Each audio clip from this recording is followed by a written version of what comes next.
தமிழ்நாடு சட்டமன்ற பேரவைத் தலைவர் அவர்களே,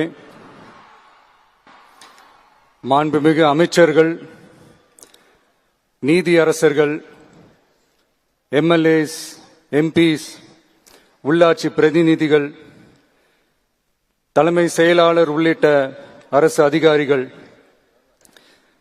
நம்ம தாய் நாட்டின் சுதந்திர போராட்டத்தில் பங்கேற்று இன்னைக்கும் வாழ்ந்துட்டு இருக்கிற தியாகிகள், தற்போது குடும்ப ஓய்வூதியம் பெற்று வரும் சுதந்திர போராட்ட தியாகிகளின் வாரிசுதாரர்கள், டிஜிபி உள்ளிட்ட அனைத்து காவல்துறை அதிகாரிகள், முப்படைகளை சேர்ந்த அலுவலர்கள், வீரர்கள், சிறப்பு விருந்தினர்கள், இன்னைக்கு இந்த சுதந்திர தினத்துல கோட்டையில கொடியேற்றுறத பார்க்க வந்திருக்கிற பொதுமக்களுக்கும், இந்த சுதந்திர தினத்தை கொண்டாடிக்கிட்டு இருக்கிற என் நெஞ்சில் குடியிருக்கும்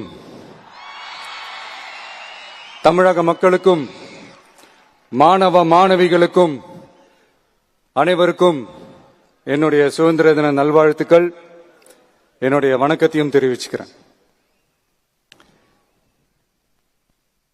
தங்களுடைய உயிரை, உடமைய, வாழ்க்கைய எல்லாம் இழந்துட்டு நமக்காக சுதந்திரம் வாங்கி கொடுத்த நம்ம சுதந்திர போராட்ட தியாகிகள், அதுல பிரபலமானவர்கள் மற்றும் பேர் தெரியாதவங்க அப்படின்னு இருந்தாலும் அவங்க எல்லாருக்கும், ஏன் அவங்க ஒவ்வொருத்தருக்கும் தனிப்பட்ட முறையில என்னுடைய வீர வணக்கங்கள்.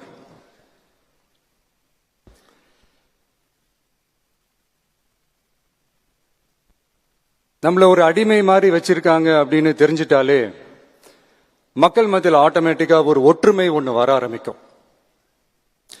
எல்லாரும் ஒரே மாதிரி யோசிச்சு ஒன்னு சேர ஆரம்பிப்பாங்க. அப்படி ஒன்னு சேர்ற இடத்துல தான் சாதி உடையும், மதம் உடையும், மொழி, இனம் இந்த மாதிரி எல்லாமே உடைஞ்சு நொறுங்கும். அப்படி உடைஞ்சு நொறுங்குற இடத்துல தான் கிடைக்கிறது தான் உண்மையான சுதந்திரம். அதுதான் நம்ம மகாத்மா காந்திஜி அவர்கள் அவங்களுடைய தலைமையில 1947 இதே இந்த ஆகஸ்ட் 15 நமக்கு அந்த சுதந்திரம் கிடைச்சது. இன்னைக்கு நம்ம எல்லாரும் அந்த சுதந்திரத்தை கெட்டியா பிடிச்சுக்கிட்டு படிப்படியா டெவலப் ஆகி வந்துகிட்டே இருக்கிறோம். அந்த டெவலப்மெண்ட்ஸை அடுத்தடுத்த கட்டத்துக்கு கொண்டு போக வேண்டியது நம்ம எல்லாருடைய ஒரு கடமையும் கூட. இந்த நேரத்தில் நம்ம தமிழ்நாட்டை லஞ்சத்திலிருந்து, ஊழலிருந்து காப்பாத்துறதும் ஒரு மிகப்பெரிய ஒரு விடுதலைக்கு சமமான ஒரு விஷயம்தான். அதை நோக்கி தான் நம்ம அரசும் செயல்பட்டுக்கிட்டு வந்துகிட்டு இருக்கு.